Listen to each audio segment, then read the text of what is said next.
How to keep love lasting. These 3 speeches will help you keep the love of your life. Have you ever wondered why some couples still look at each other like it's day one even after 10 years while others drift apart after just a few months? This isn't about how to fall in love. This is about how to stay in love. Because anyone can start a relationship, but very few know how to keep one alive. Most relationships don't fail because love disappears. They fail because connection fades. Because people stop doing the little things. They stop being intentional. They assume love is enough, and it isn't. Love is not something you find once and keep forever. It's something you build, protect, and choose every single day. Relationships don't end because of one big mistake. They end because of 1,000 tiny moments when one person felt unheard, unseen, or unvalued. The missed eye contact. The silence during dinner.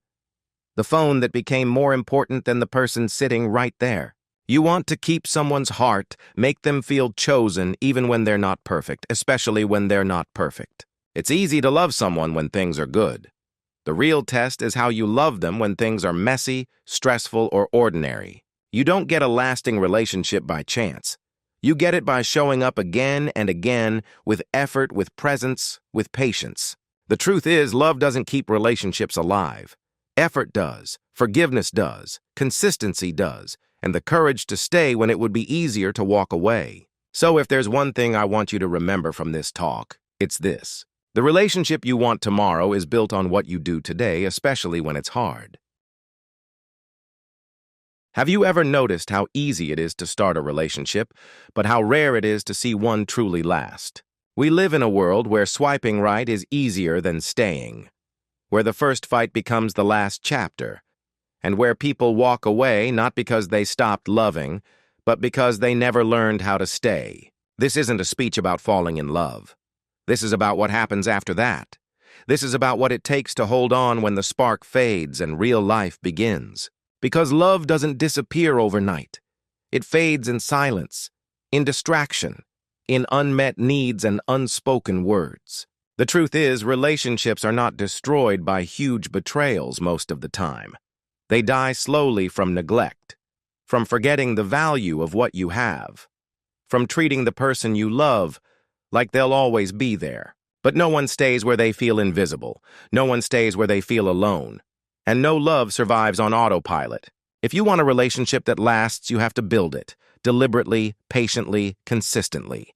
You have to wake up every day and choose that person, even when you're tired, even when you're hurt, even when it would be easier to walk away. Real love is less about butterflies and more about loyalty. It's about seeing the flaws and staying anyway. It's about fighting for each other instead of against each other. Think of the strongest relationships you know. They didn't get there because everything was easy. They got there because both people kept showing up. When things got hard, they leaned in, not out. They had hard conversations. They apologized when it hurt their pride. They asked, "How can I love you better?" Not, "Why aren't you making me happy?" Because that's the trap, isn't it? We start relationships thinking the other person will complete us. But the truth is, no one completes you. They can only grow with you. A healthy relationship is not two halves becoming whole. It's two whole people walking side by side, growing, struggling, choosing each other through every version of life. So how do we keep a relationship alive? We listen more than we speak. We forgive more than we blame. We express gratitude more than complaints. We say thank you for the little things. We remember that comfort is not an excuse for laziness. We touch, we look, we ask, we care. And when conflict comes, because it will, we don't run. We don't shut down. We breathe. We pause. We choose connection over ego. Love is not just a feeling. It's a practice. It's in the texts that say, "I'm thinking of you," in the hugs when they're too tired to talk, in doing the dishes when they had a long day. It's in showing up when it's least convenient, in staying when it's no longer exciting, in growing together when the world pulls you apart. And sometimes it's in letting go of the version of them you created in your mind and choosing to love the real human beside you. So here is my advice. The single most powerful way to keep a relationship alive is this. Don't wait until you feel like loving. Love anyway. Love in the ordinary. Love through the disappointments. Love with intention, not condition. Because the relationship you dream of isn't built in grand gestures. It's built in the quiet moments, in patience, in effort, in the decision to stay every single day.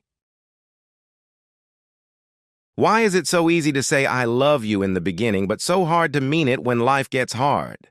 We crave connection, but we are terrified of commitment. We want to be seen, but we hide our flaws.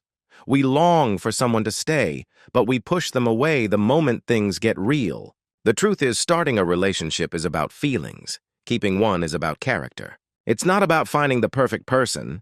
It's about choosing someone and continuing to choose them even after you've seen their worst. In the early days, everything feels magical. But real love begins when the magic fades and you start building something deeper: trust, safety, understanding. Because one day, you won't feel butterflies. You'll feel stress, fatigue, disappointment. And in that moment, you'll have a choice to leave because it's not easy anymore, or to stay and grow through the hard parts together. The strongest couples aren't the ones who never fight. They're the ones who fight fair, who listen, who forgive, who don't keep score. They know that love isn't about always being happy. It's about being committed even when you're not. The truth is, we don't fall out of love. We fall out of effort. We stop checking in. We stop appreciating. We stop doing the little things that made them feel seen. And then we wonder why it all fell apart. But relationships aren't maintained by momentum. They are sustained by intention. You have to keep choosing, to listen, to apologize, to ask, what do you need from me? And not just when it's convenient, but when it's uncomfortable, when it challenges your ego, when it asks more of you than you want to give. Because love that lasts isn't passive, it's active. It's waking up every day and deciding, I will love you today, even when I'm tired, even when I'm distant, even when you annoy me, and I will keep learning how to love you better. If you want to protect your relationship, don't protect your pride. Protect your connection. Speak even when your voice shakes. Apologize even when it hurts. Reach out even when you're mad. Because your silence doesn't save the relationship.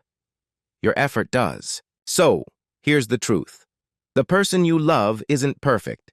They never will be. Neither will you. But if you can look at them, flaws and all, and still say, I choose you again, then you're doing something rare. Something real. And if you remember just one thing from this, don't wait for the perfect moment to fix, or to love, or to care. Make this moment the one where you choose to stay. Not just in words, but in action, in effort, in presence. That's how love lasts. Not in promises, but in practice. Every day, again and again.